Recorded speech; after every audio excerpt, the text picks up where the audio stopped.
You ever get angry at the past?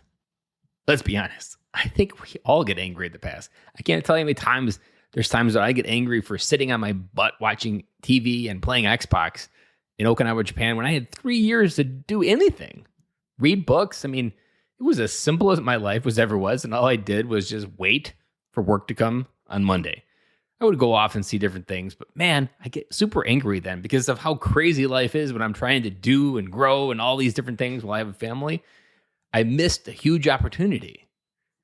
Or it could be something angry at missing a job opportunity, not doing something with college. There are so many different areas in our past that we can be angry at. But it doesn't really do anything. Getting angry at the past doesn't change it.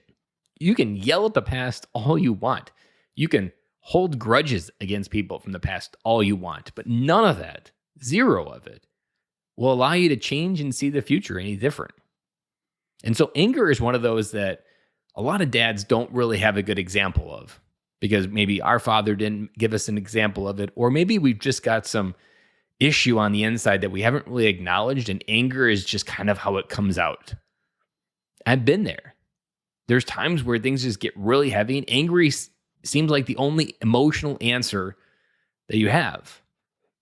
And if you've watched Inside Out, the movie from Pixar, the angry character on there sometimes really illustrates what it's like when you do feel angry. It's kind of like that fire in your chest. You don't know where for it to go.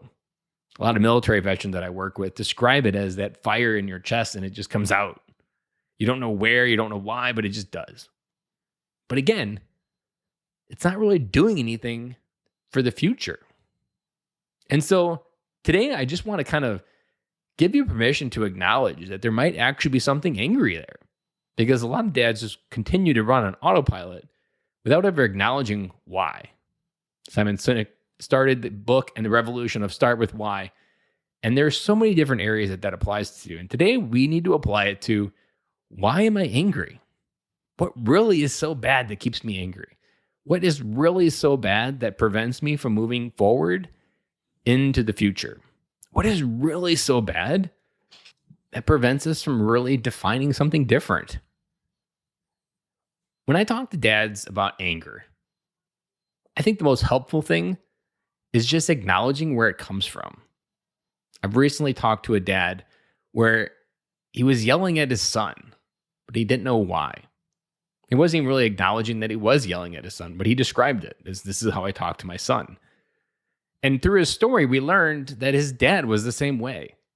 And literally just putting those two thoughts in the same paragraph together gave him permission to be like, yeah, that was horrible. I hated that as a kid.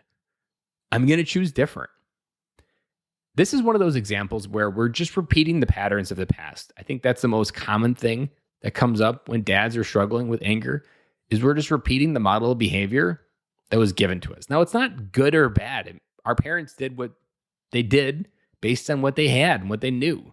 We're in an entirely different age of information to access to parenting and better ideas, and even other people on Facebook groups that you can go off and ask better questions to get better solutions. So you can't be angry at your parents for not teaching you how to deal with anger. It just is. But you have the choice on your own self, in your own life, to make it better. And that's what I really want you to take away, is you always have the choice. You can change your family tree and how anger is defined. Because the question, whether you think like, maybe I don't have an anger problem, ask yourself, if your son comes to you 25 years from now and describes an anger issue, or if you see him yell at someone, what are you going to feel? Are you going to feel like, yeah, that wasn't from me, he got that from someone else? Or are you going to be like, man, I don't think I modeled that right, and you're going to feel guilty, which is a horrible feeling to feel on, especially something like this. So the question, again, what are you angry at in the past? What do you want to model going forward? Most important question, what do you want to model going forward? Because that behavior will be repeated. It will show up. They're looking for you as their dad to model the appropriate behavior and the responses that they need to have as adults, because we're not raising kids, we're raising adults. And that's what we need to think about when we think about anger. And I'll be back again with you tomorrow.